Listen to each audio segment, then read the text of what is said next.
আসসালামু আলাইকুম রহমতুল্লাহ। চাকরি না ব্যবসা, যদি এই প্রসঙ্গটা আসে আপনি কি করবেন? দেখেন, দেশে হোক কিংবা প্রবাসে, একজন চাকরিজীবী এবং একজন ব্যবসায়িকের মধ্যে অনেক পার্থক্য থাকে এবং অনেক কিছু ডিফারেন্স, যে ডিফারেন্সগুলো আপনারা চিন্তা ভাবনা করলেই হুজে বের করতে পারবেন। বিশেষ করে প্রবাসী ব্যবসায়িকরা খুব কম টাকা বাকি দেয় বা বাকি প্রবাসী খুব কমই যায়। বিশেষ করে মার্কেটগুলো বলেন বা বিভিন্ন সমাগম শহরগুলোতে খুব কম বাকি যায়। বাংলাদেশের মতো এত বেশি একটা বাকি যায় না, বাকি নেই বললেই চলে প্রবাসে। তো ব্যবসায়িকদের ক্ষেত্রে আর চাকরিজীবীর ক্ষেত্রে অনেক পার্থক্য থাকে। আপনি যখন চাইবেন তখনই একজন চাকরিজীবী হিসাবে যা খুশি তা করতে পারবেন।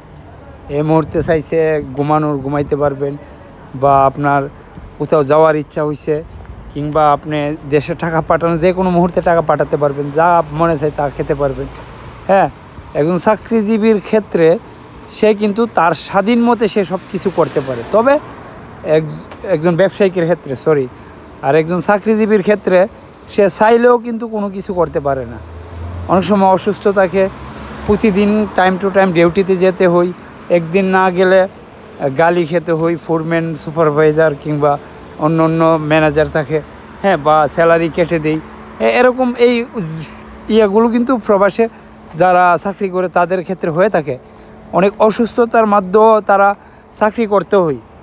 তো বিদেশে প্রবাসে যদি সুযোগ থাকে ব্যবসার, তাহলে আপনারা ব্যবসা করতে পারেন। যদিও আমি এই কথাগুলো বলতেছি, আমি একজন চাকরিজীবী, কারণ আমার সেই সুযোগটা হয়ে ওঠে নাই, যার জন্য আমি নিজেও একজন চাকরিজীবী। তবে চাকরি থেকে ব্যবসা ভালো, ওইটা আপনি দেশে করেন কিংবা বিদেশে করেন, সব জায়গায় কারো কোনো কটু কথা শুনতে হবে না, বা কারো কাছে মাথা নত করতে হবে না।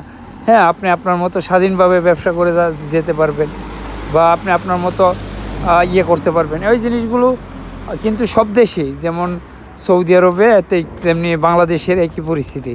তো যাই হোক, বিদেশে বিশেষ করে সৌদি আরবে যারা ব্যবসায়িক রয়েছে তারা কিন্তু অনেক সফলতার সাথে এগিয়ে যায়, বা অনেক ব্যবসায়িক রয়েছে, তাদের বাড়িঘর বা তাদের যে আর্থিক অবস্থা দেখলে আপনারা নিজেরাই বুঝতে পারবেন যে প্রবাসে কাজের থেকে বা চাকরি থেকে ব্যবসা ভালো। অনেক ব্যবসায়িকের বাড়িঘর রয়েছে।